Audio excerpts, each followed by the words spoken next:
Hello అండి, welcome to profit master dot in. ఇక ఈరోజు మార్కెట్స్ కానీ గమనిస్తే అటు గ్లోబల్ క్యూస్ అని కూడా చాలా స్ట్రాంగ్ ఉన్నాయి. లాస్ట్ నైట్ యూఎస్ మార్కెట్స్ ఒక ర్యాలీ అనేది చూసాము. సో మన మార్కెట్స్ కూడా దానికి అనుగుణంగా ఒక గ్యాప్ అప్ అనేది వచ్చింది. తర్వాత డే అంతా కూడా మార్కెట్స్ స్ట్రాంగ్గా ఉన్నాయని చెప్పొచ్చు. మధ్యలో చిన్న చిన్న డిప్స్ వచ్చినా కూడా మళ్ళీ రికవరీ అనేది కనపడింది. మరి ముఖ్యంగా లాస్ట్ 1 అవర్లో చాలా షార్ప్గా నిఫ్టీ అనేది పెరగడం చూసాము. 12,120 దగ్గర నిఫ్టీ ఈరోజు క్లోజ్ అయింది. 211 పాయింట్స్ అనమాట.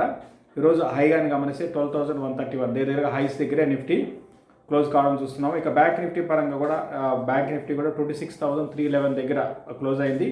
ఇది కూడా హైలోనే దాదాపు 26,375 అనమాట. ఈరోజు బ్యాంక్ నిఫ్టీ హై దాదాపు హైలోనే క్లోజ్ అయింది. తర్వాత ఈరోజు చాలా కంపెనీస్ ఇండెక్స్లో దాదాపు అన్ని స్టాక్స్ పాజిటివ్గా క్లోజ్ అయినాయి. ఒక హీరో మోటార్ కార్పొరేషన్ తప్పిస్తే నాకు తెలిసి దాదాపు అన్నీ కూడా పాజిటివ్లోనే క్లోజ్ అయినాయి. దీంతోపాటు మెజారిటీ అడ్వాన్స్ డిక్లైన్ రేషియో కూడా చాలా బాగుందండి. లాస్ట్ ఫ్యూ డేస్గా మనం చూసాము, కొంచెం మార్కెట్ పెరిగినా కూడా అడ్వాన్సెస్ ఓవరాల్గా ఎన్ఎస్సిలో కొంచెం డిక్లైన్స్ రేషియో ఎక్కువ ఉంది. మిడ్ క్యాప్ కొంచెం దూరంగా ఉన్నాయి. బట్ ఈరోజు కానీ గమనిస్తే అటు అడ్వాన్స్ మిడ్ అండ్ స్మాల్ క్యాప్లో కూడా చాలా వరకు మెజారిటీ స్టాక్స్లో పాజిటివ్గా క్లోజ్ కావడం చూస్తున్నాము. 1104 స్టాక్స్ అడ్వాన్సెస్ ఉంటే ఎన్ఎస్సిలో 371 స్టాక్స్ డిక్లైన్స్ ఉన్నాయన్నమాట. ఇది ఓవరాల్గా మార్కెట్స్లో. అయితే ఇక ఈరోజు టాప్ గెయినర్ వచ్చి హెచ్బిసిఎల్, తర్వాత హిండాల్కో. హెచ్బిసిఎల్ 10% పెరిగింది, తర్వాత హిండాల్కో 6% పెరిగింది. ఎస్బీఐ నిన్న మంచి రిజల్ట్ పోస్ట్ చేసింది. ఎస్బీఐ ఇది 220 చాలా రోజుల తర్వాత మళ్ళీ 220 లెవెల్స్కి వచ్చింది. ఒక ఫ్యూ వీక్స్ బ్యాక్, అంటే ఒక 1 మంత్ బ్యాక్ అనుకుంటా 224 దాకా వెళ్ళి ట్రెండ్ మళ్ళీ రివర్స్ అయ్యి బిలో 190 కూడా వచ్చింది, అందరికి తెలిసింది. మళ్ళీ అక్కడి నుంచి పెరిగింది. సో ఈసారి చూడాలి 220 పైన సస్టైన్ కాగలిగితే ఎస్బీఐ క్లోజర్గా 240+ లెవెల్స్ని టెస్ట్ చేసే అవకాశం ఉంది. బట్ ఏదైనప్పుడు కూడా మార్కెట్ కండిషన్ బట్టి ఉంటుందంటే అది. సో ఎస్బీఐ కూడా ఈరోజు 6% పెరిగింది. ఇక వీక్గా ఉన్న స్టాక్స్లో హీరో మోటార్ కార్పొరేషన్ ఒకటి ఫ్లాట్గా ఒక 1% లోపల మైనస్లో క్లోజ్ కావడం చూస్తున్నాం అన్నమాట. ఎక్కువగా పెరిగిన స్టాక్స్ అన్నీ కూడా న్యూస్ బేస్డ్, ప్రధానంగా హెచ్బిసిఎల్ గారు చూసుకుంటే బైబ్యాక్ అనౌన్స్ చేశారు. 250 రూపీస్కి బైబ్యాక్ అనమాట. దాని కారణంగా పెరిగింది. దీంతోపాటు అటు క్రూడ్ ఆయిల్ కొంచెం పడ్డము, తర్వాత రిజల్ట్ పరంగా కూడా బాగుండడం అన్నీ ఒక్కసారి కలిసి వచ్చాయి. ఈ స్టాక్ దీనికి తోడు స్టాక్ బాగా పడి ఉందండి. స్టాకు ఏమాత్రం ఈ మధ్యకాలంలో ఏమాత్రం కూడా స్టాక్లో రికవరీ అనేది లేదు. కొంచెం ఈరోజు ఒక 10% అనేది అన్ని న్యూస్ ఒకసారి రావడంతో 10% ఈ స్టాకు పెరిగి 205 దగ్గర క్లోజ్ అయింది. అదేవిధంగా ఈరోజు బాగా పెరిగిన స్టాక్స్లో బిఏఎస్ఎఫ్ కెమికల్ కంపెనీస్ కూడా ఈరోజు కొంచెం స్ట్రాంగ్గానే ఉన్నాయని చెప్పొచ్చు. తర్వాత ఎస్ఆర్ఎఫ్ అంటే శ్రీరామ్ ఫ్యాబ్రిక్స్ అనమాట. ఇది కూడా 52 వీక్ హైకి టచ్ అయింది. ఇది రిజల్ట్ మరి ముఖ్యంగా ప్రాఫిట్స్ బాగా ఆల్మోస్ట్ 57% ప్రాఫిట్స్ అనేది పెరిగాయి. 316 crores వర్సెస్ 201 crores లాస్ట్ ఇయర్తో కంపేర్ చేసుకుంటే. బట్ రెవెన్యూస్ పరంగా తగ్గాయండి, బట్ ప్రాఫిట్స్ మాత్రం బాగా పెరిగాయి. ఈ స్టాక్ కూడా బాగా పెరిగింది. దీంతోపాటు బిఎస్ఎఫ్ పెరిగింది 10%. ఇవన్నీ కూడా ఏంటంటే న్యూస్ బేస్డ్ అనమాట, బేస్డ్ ఆన్ రిజల్ట్ పెరిగాయి. దాంతోపాటు కెమికల్ కంపెనీస్ కూడా ఇన్ని రోజులు కొంచెం కెమికల్ స్టాక్స్ అన్నీ కూడా కొంత మనకి కొంచెం ప్రాఫిట్ బుకింగ్ అనేది కనపడిందండి కొన్ని స్టాక్స్లో. బట్ ఈరోజు కెమికల్ స్టాక్స్ అన్నీ కూడా బాగా పెరిగాయి. బయలా చెప్పాలంటే ఎక్కువగా స్టాక్ స్పెసిఫిక్ న్యూస్ బేస్డ్ ఏవైతే ఉన్నాయో ఆ స్టాక్స్లో మంచి ర్యాలీ అనేది ఈరోజు కనపడింది. ఇక ఫ్యూచర్ అండ్ ఆప్షన్స్లో కానీ గమనిస్తే ఫ్యూచర్స్లో ఎక్కువగా మనం చూస్తున్నాం. ఫ్యూచర్స్లో ఈరోజు షార్ట్ కవరింగ్ కనపడింది, ఆర్ ఫ్రెష్ లాంగ్స్ అనేది బిల్డ్ అయినాయండి. ఫ్యూచర్స్లో fresh long positions short covering అనమాట. లాంగ్ అన్వైండింగ్ కనపడలేదు, ఆర్ ఫ్రెష్ షార్ట్స్ కనపడలేదు. అంటే ఎక్కువ మంది లాంగ్స్ బిల్డ్ చేస్తున్నారు ఫ్యూచర్స్లో.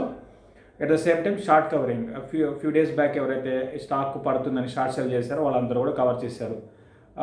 కాబట్టి ఫ్యూచర్స్లో ఎక్కువగా లాంగ్స్ షార్ట్ కవరింగ్ అనేది ఉంది. ఫ్రెష్ షార్ట్స్ మాత్రం మార్కెట్లో లేవు అనమాట. అది ఫ్యూచర్స్లో. ఇక ఆప్షన్స్ విషయానికి వస్తే ఎక్కువగా మనం పీసీఆర్ రేషియో కానీ చూసుకుంటే చాలామంది పుట్ ఆప్షన్స్ని తీసుకుంటున్నారండి. అటు నిఫ్టీలో కానివ్వండి, బ్యాంక్ నిఫ్టీలో కానివ్వండి. ఫ్యూ వీక్స్ బ్యాక్ అంతా మనకి చూస్తే బ్యాంక్ నిఫ్టీలో ఎక్కువగా కాల్ ఆప్షన్స్ తీసుకునే వాళ్ళు. ఇప్పుడు కానీ గమనిస్తే ఎక్కువ పుట్ ఆప్షన్స్ పీసీఆర్ రేషియో చాలా ఎక్కువ ఉందన్నమాట. 1.4, 1.5 ఆ లెవెల్లో ఉంది నిఫ్టీ అండ్ బ్యాంక్ నిఫ్టీకి. కాబట్టి ఎక్కువ మంది ఆప్షన్స్లో పుట్స్ తీసుకుంటున్నారు. ఇక ఓవరాల్గా మార్కెట్స్ ఇంకా ఎలా ఉండవచ్చు ఇక్కడ నుంచి మనం చూసాము. అటు యుఎస్ ఎలక్షన్స్ పరంగా ఇంకా కౌంటింగ్ అనేది కొనసాగుతుంది. బిడెన్ ప్రస్తుతానికి గెలిచే అవకాశాలు ఎక్కువగా ఉన్నాయి. కాబట్టి మార్కెట్స్ అంటే అది ఏంటంటే ఈ లాస్ట్ ఫ్యూ డేస్గా వచ్చిన ర్యాలీ అంతా కూడా ఏంటంటే ఒక న్యూస్ బేస్డ్ ర్యాలీ అనమాట. సో ఆ న్యూస్ అనేది మనకి ఈరోజు రేపట్లో అయిపోతుంది. సో దాని తర్వాత మళ్ళీ మార్కెట్స్ రెగ్యులర్గా అటు ఎర్నింగ్స్ మళ్ళీ కోవిడ్ ఏ విధంగా ఉంది, ఇక్కడ డొమెస్టిక్ అయితే ఎర్నింగ్స్, అటు ఇంటర్నేషనల్ మార్కెట్స్ ఏ విధంగా ఉన్నాయి, తర్వాత కొత్తగా యుఎస్ ప్రెసిడెంట్ తీసుకునే నిర్ణయాలు, వీటి మీద మళ్ళీ ఫోకస్ చేస్తుంది మార్కెట్స్. సో నా ఉద్దేశం ప్రకారము నిఫ్టీ పరంగా చూసుకుంటే మనం 12,050 అనుకున్నాము రెసిస్టెన్స్, దాన్ని దాటింది. తర్వాత నిఫ్టీ ప్రీ కోవిడ్ లెవెల్స్కి వచ్చేసిందండి. అంటే ఇంతకుముందు కోవిడ్కి ముందు మార్చిలో మామూలుగా నార్మల్గా నిఫ్టీ 12,200 నుంచి 12,400కి వెళ్ళడం, వాళ్ళ కిందకి రావడం ఉండేది. సో మనం 12,000 పైన ఫస్ట్ టైం సస్టైన్ అయ్యి క్లోజ్ అయింది. అయితే ఇక నిఫ్టీకి రెసిస్టెన్స్ నెక్స్ట్ లెవెల్ ఎంతవరకు వెళ్ళొచ్చు, ఇక్కడ నుంచి 12,240 అనేది ఒకటి అండి. తర్వాత 12,400 లెవెల్స్ అప్ సైడ్ చూసుకుంటే, ఇక డౌన్ సైడ్ చూసుకుంటే 12,050 to 40 దగ్గర మనం ఏదైతే ఇంతకుముందు రెసిస్టెన్స్ అనుకున్నామో అదే సపోర్ట్స్గా ఉంటుంది. 12,040 నుంచి 50 ఆ లెవెల్స్. అది బ్రేక్ అయితే నిఫ్టీ అంటే ఒకరోజు అని కాదు, ఒక 2 days దాని కింద కంటిన్యూగా ట్రేడ్ అయితే మళ్ళీ 11,800 దాకా రావచ్చు. ఇది డౌన్ సైడ్ రేంజ్ అనమాట. ఇది నిఫ్టీ పరంగా. ఇక బ్యాంక్ నిఫ్టీ అయితే చాలా స్ట్రాంగ్ ఉందండి. బ్యాంక్ నిఫ్టీలో ఎప్పుడన్నా ఒక బాగా మార్కెట్ కరెక్షన్ వచ్చినప్పుడు లాంగ్ పొజిషన్ తీసుకోవచ్చు అన్నట్టుగా బ్యాంక్ నిఫ్టీ ఉంది. దాదాపు అన్ని బ్యాంక్స్ కూడా రీసెంట్గా మంచి రిజల్ట్ పోస్ట్ చేయడం దానికి సపోర్ట్, బ్యాంక్ నిఫ్టీ పెరగడానికి ప్రధాన కారణం అనమాట ఇంత స్ట్రాంగ్గా. కాబట్టి బ్యాంక్ నిఫ్టీ అనేది చాలా స్ట్రాంగ్ ఉంది. ప్రస్తుతానికి బ్యాంక్ నిఫ్టీ 26,200 అనేది మనకి సపోర్ట్ అనమాట. అంటే 26,300 దగ్గర క్లోజ్ అయింది. 26 ఒక 100 పాయింట్ల కింద వేస్తే కొంచెం వీక్ అవ్వచ్చు. ఒక 100 పాయింట్లో ఒకవేళ రేపేళ్ళలో బ్యాంక్ నిఫ్టీ ఒక 100-150 పాయింట్లు పడితే కొంచెం వీక్ అయ్యి ఒక 500-600 పాయింట్స్ కరెక్షన్ రావచ్చు. అంతకుమించి ఓవరాల్గా బ్యాంక్ నిఫ్టీ అయితే చాలా స్ట్రాంగ్ ఉందని చెప్పొచ్చు అండి. ఫర్దర్ ర్యాలీ బ్యాంక్ నిఫ్టీలో కొనసాగవచ్చు. అయితే దానికి ముందు కొంచెం ఒక 500-600 పాయింట్స్ ఇంతకుముందు నేను అనుకున్నట్టుగా ఒక డిప్ అయితే బ్యాంక్ నిఫ్టీలో ప్రాఫిట్ బుకింగ్ అయితే రావడానికి బ్యాంక్ నిఫ్టీ కనపడుతుంది. ఇది బ్యాంక్ నిఫ్టీకి సంబంధించి. ఇక మనకి చాలామంది అడుగుతున్న స్టాక్స్లో ఈరోజు ఒక 2-3 తీసుకుందామండి. దీపక్ నైట్రేట్ గురించి చాలామంది అడుగుతున్నారు. తర్వాత ఆర్తి డ్రగ్స్, ఇవన్నీ కూడా ఏంటంటే ఆర్తి ఆల్రెడీ మనం చెప్పాము చాలాసార్లు, చాలా సందర్భాల్లో కూడా చెప్పాము. దీపక్ నైట్రేట్ ఫండమెంటల్గా మంచిదేనండి. కాకపోతే ఏంటంటే ఇది తక్కువలో ఒక 300-400 రూపీస్ ఉండేది. అక్కడ నుంచి స్టాక్ నాన్ స్టాప్గా 850-860 లెవెల్స్ దాకా వెళ్ళింది.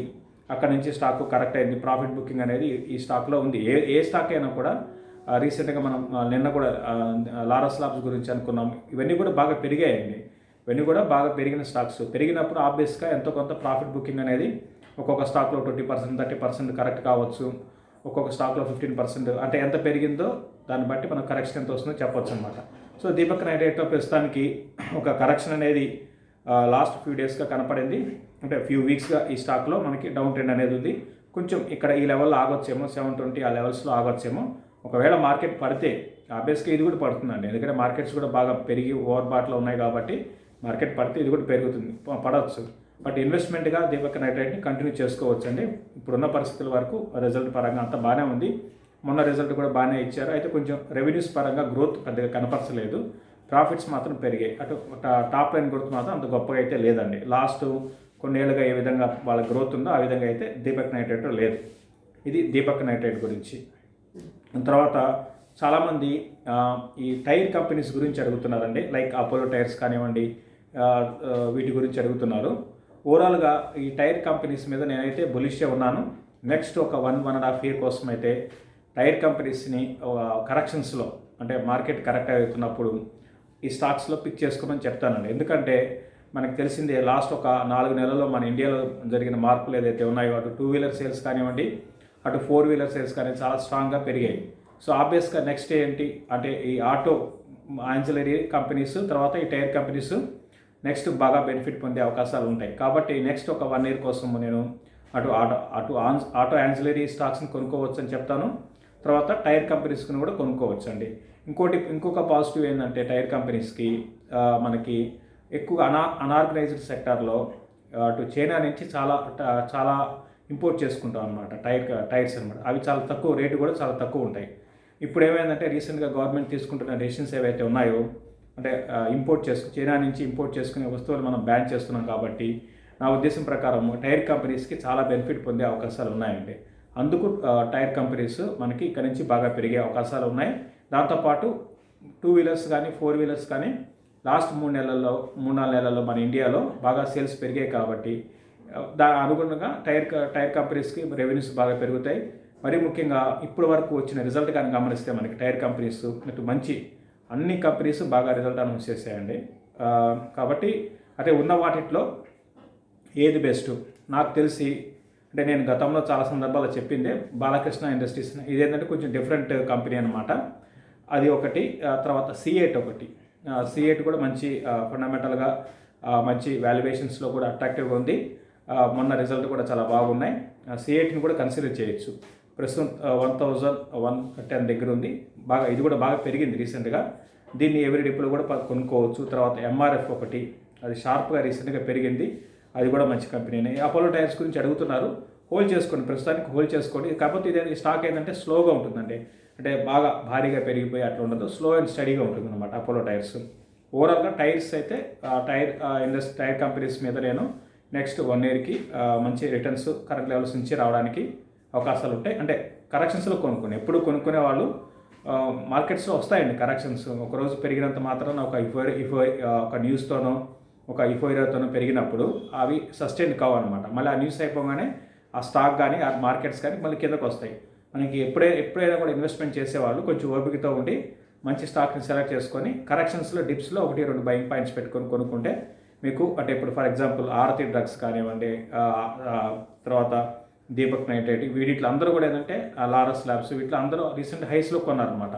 అంటే ఏది హై అని చెప్పలేము, బట్ మనం ఏంటంటే మనం కొంచెం ఆలోచించుకొని కన్సాలేషన్లో ఉన్నప్పుడే ఆ స్టాక్ని పిక్ చేసుకోవాలి. అంటే భారీ ర్యాలీ రాకముందే ముందే ఐడెంటిఫై చేసి మనం పిక్ చేసుకుంటే అప్పుడు మనకి డౌన్ సైడ్ రిస్క్ అనేది తక్కువ ఉంటుందండి. ఇది క్లోజింగ్ రిపోర్ట్ అండి.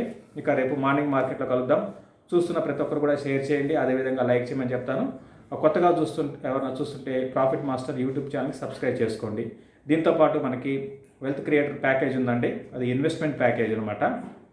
లాంగ్ టర్మ్కి ఇన్వెస్ట్మెంట్ చేసే వాళ్ళకి ప్యూర్ ఫండమెంటల్ బేసిస్లో మనం కాల్స్ అనేది, అంటే మంచి స్టాక్స్ని సజెస్ట్ చేస్తాము. దానికి సంబంధించిన డీటెయిల్స్ కింద డిస్క్రిప్షన్ బాక్స్లో ఉంటుంది. ఒకసారి ఇంట్రెస్ట్ ఉన్న వాళ్ళు ఒకసారి చూడమని చెప్తారు. థ్యాంక్ యూ అండి.